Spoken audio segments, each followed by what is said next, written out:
Chicago police complained Thursday that they received no cooperation from Facebook during a drug and gun running investigation involving an invitation-only group on the social network that couldn't be found through the search function. A department source said covert accounts set up by investigators were shut down once Facebook learned they involved law enforcement. About 50 people have been arrested so far and 18 guns have been seized, officials said at a news conference during which they repeatedly blasted Facebook.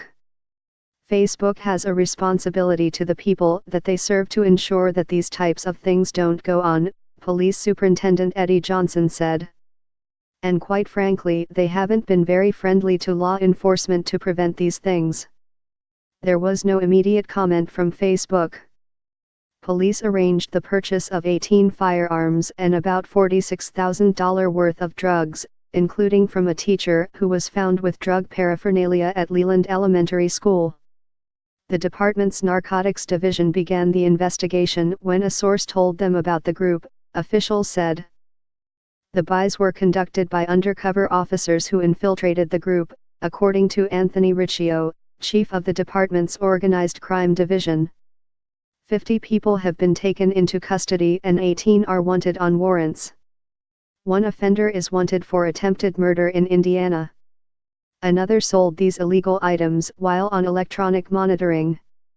Another had been recently arrested for carjacking and aggravated battery by firearm, and he did all this while he was on parole, Johnson said. Every Chicagoan deserves their streets to be free of gun violence. Riccio said there are dozens and dozens of these secret groups, a lot of them used for illegal things, including trafficking the guns and firearms. It's dozens of them out there. He said many of the guns had defaced serial numbers, making them difficult to trace. These are guns that are winding up in the south side, west side of the city being used in gang shootings, Riccio said. He said the Facebook group selling guns and drugs would not be found by searching and that someone had to vouch for anyone who wanted to join them.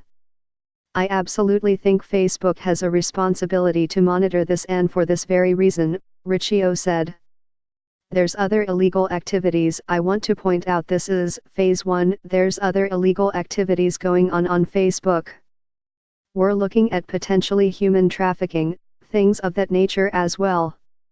There's a lot of tentacles going out here. The things that are being trafficked on their site are killing people in Chicago, he added. I think they have an obligation to take steps to make sure that stuff doesn't happen.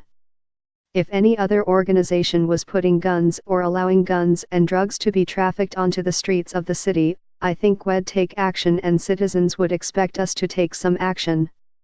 I think they have the same obligation as any other business, Riccio said.